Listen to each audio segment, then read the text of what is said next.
Essa semana ali se aconteceu a edição número 29 do Festival Internacional de Teatro de Mindelo, Mindelact, que esse ano tem uma forte presença de mulher. Nessa edição da revista, não está destaca 2 peças em que a mulher é protagonista. Naquele primeiro é uma peça de teatro de vestido de Portugal e que chama um mini museu vivo de memórias de Portugal recente.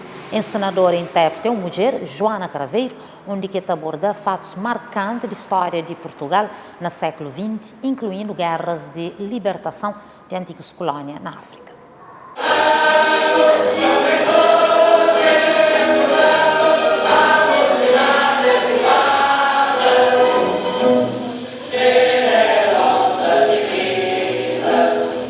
propósito de um conflito, que aliás é uma guerra, foi uma guerra, a guerra no ultramar, que algumas pessoas chamavam guerra colonial e que outras, claro, chamam guerra de libertação. Em 2014, a companhia portuguesa Teatro do Vestido estreia a peça O Museu Vivo de Memórias Pequenas e Esquecidas, que ao longo de 5 horas revisita 80 anos da história de Portugal, marcada por 3 momentos cruciais: a ditadura do Estado Novo, a Revolução de 25 de Abril e o processo revolucionário de 74-76. O espetáculo é fruto de uma pesquisa de 6 anos que reúne centenas de documentos, livros, discos, objetos e depoimentos. O tom é de questionamento, sobretudo do silenciamento e negação do passado colonial. Acho que a história do colonialismo é uma história complexa, nós ainda continuamos a sentir que tivemos um colonialismo melhor que dos outros países, porque interiorizámos um pouco esse discurso multirracial e multicultural, de um povo, uma nação, uma bandeira, um chefe de Estado, pronto. Interiorizámos e isso passa, portanto, demora muito tempo a mudar uma mentalidade, ok? E também, lá está, temos que entender que estes 1 milhão de pessoas que regressou das ex-colónias, que eu aqui falei, teve também um papel na disseminação de uma série de ideologias, não é? Na sociedade portuguesa. Não foi só a minissaia. Eles traziam uma ideia das colónias. Uma ideia do que era o colonialismo português, bastante construída, bastante mitificada e que depois reproduziram às suas gerações.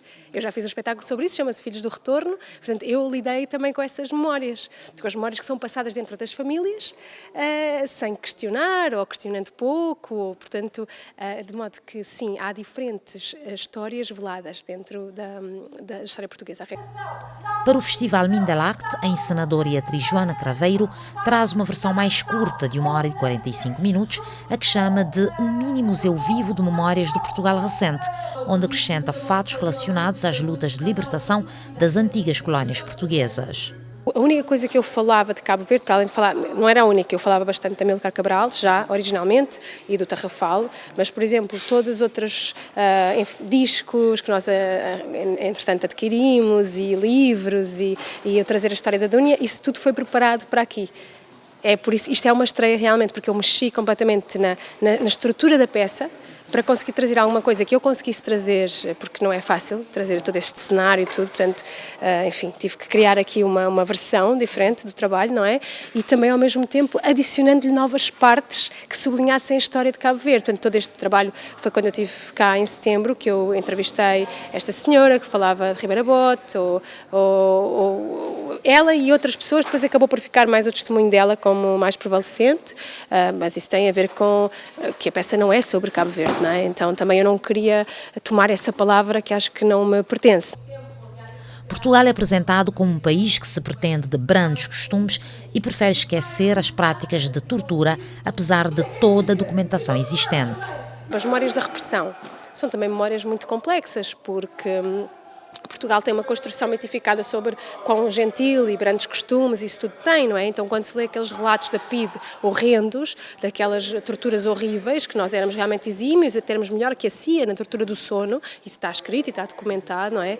Nós temos dificuldade em lidar com esse passado, então, mas havia tantos informadores, mas então esses PIDEs estão aonde? Que não tivemos também um processo de justiça transicional normal, digamos normal, com visibilidade pública, não é? Que possa apaziguar os corações das pessoas. Portanto, nós temos dificuldade nas nossas políticas da memória. O Museu Vivo é um espetáculo que eu já faço há 10 anos, não um mini museu, não é? Mas o Museu Vivo, a minha investigação de base para este trabalho, e quando eu falo 25 de novembro, pessoas saem da sala.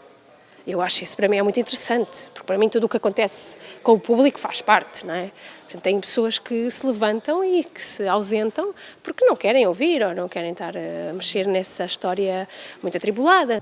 Começou por ser uma investigação para a tese de doutoramento numa universidade londrina, mas o ponto de partida para mergulhar nessa história encontra-se na família da encenadora. Eu creio que o meu primeiro clique é a minha herança familiar. Meus pais são antifascistas, pessoas que militaram, nomeadamente em movimentos anti-guerra colonial. Eu sei disso porque eu tenho uma caixa cheia de panfletos que eles distribuíam. Não porque eles falassem disso em casa, embora nós fôssemos pessoas que estivéssemos muito no meio da política, no epicentro da política, mas algumas memórias também estavam bastante veladas. E, portanto, na verdade, foi uma decisão consciente da minha parte de ir ao cerne também da minha própria história familiar. Através do encontro com essa caixa, que estava cheia de panfletos, de diferentes movimentos que eu não sabia que eles tinham pertencido, e um pouco ir começar a deslindar esta história. E depois comecei também a pensar o que é que do tempo do fascismo ainda estava dentro, internalizado, o que é que nós tínhamos ainda dentro de nós, a forma do obscurantismo, das aparências, do não fica bem falar disto. E comecei também a entender esses padrões, também, lá está, a minha vida familiar, começando por aí, não é? A minha avó, assim, mas o que é que nós não conseguimos fazer esse corte ainda, não é?